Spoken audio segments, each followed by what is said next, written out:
ബംഗളൂരുവിൽ തെളിവെടുപ്പിനിടെ ലഹരി കേസ് പ്രതി ചാടിപ്പോയി. ലഹരി വിൽപ്പന കേസിൽ പിടിയിലായ തൃശൂർ മനക്കുടി സ്വദേശി ആൽവിനാണ് കടന്നു കളഞ്ഞത്. പ്രതിക്കായി കേരള പോലീസ് ബംഗളൂരുവിൽ തെരച്ചിൽ ഊർജിതമാക്കി. സൂരജ് സജിയുണ്ട് തൃശൂരിൽ നിന്ന്. സൂരജ്, വിവരങ്ങൾ അതൊക്കെയാണ്.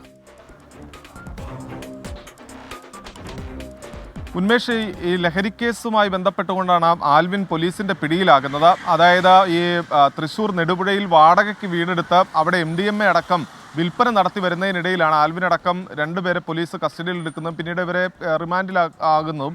ഈ കസ്റ്റഡിയിൽ വാങ്ങി ഈ തെളിവെടുപ്പിന് വേണ്ടി ബംഗളൂരുവിൽ കൊണ്ടുപോയതിന് ശേഷമാണ് ഈ പ്രതി രക്ഷപ്പെടുന്നത്. അതായത് ഈ തെളിവെടുപ്പിനിടെ ഇന്നലെ രാത്രി ഇവർ ഒരു ഹോട്ടലിൽ താമസിക്കുന്നു. ഈ ഹോട്ടലിലെ മുറിയിൽ ഈ ആൽവിൻ്റെ കാൽ ഈ വിലങ്ങണിയിച്ച് ബന്ധിപ്പിച്ച നിലയിലായിരുന്നു. പക്ഷേ രാത്രി പോലീസ് ശബ്ദം കേട്ട് കണ്ണു തുറന്ന് നോക്കുന്ന സമയത്താണ് ഈ ആൽവിൻ അവിടെ നിന്ന് രക്ഷപ്പെട്ട് പോയിരിക്കുന്നത്. ഈ പൈപ്പിലൂടെ ആൽവിൻ മൂന്നാമത്തെ നിലയിൽ നിന്ന് ഊർന്നിറങ്ങുന്നതാണ് ഈ ശബ്ദം കേട്ട് കണ്ണു തുറന്ന പോലീസുകാർ കാണുന്നത്.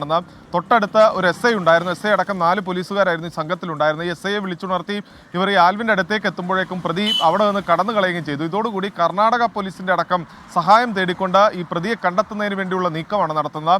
MDMA അതോടൊപ്പം തന്നെ കഞ്ചാവ് അടക്കം വിൽപ്പന നടത്തിയ പ്രതികളിൽപ്പെട്ട ഒരാളാണ് ഇപ്പോൾ രക്ഷപ്പെട്ടിരിക്കുന്നത്. എന്തായാലും ഈ തൃശ്ശൂരിൽ നിന്ന് പോയ സംഘത്തിന് ഇവരെ കണ്ടെത്തുക അസാധ്യമാണ്. അതുകൊണ്ടാണ് ഈ കർണാടക പോലീസിന്റെ അടക്കം സഹായം തേടിക്കൊണ്ടുള്ള ഒരു നീക്കത്തിലേക്ക് കടന്നിരിക്കുന്നത്. ഉന്മേഷ്, സൂരജ് സജിയാണ് തൃശ്ശൂരിൽ നിന്ന് വിവരങ്ങൾ നൽകിയത്.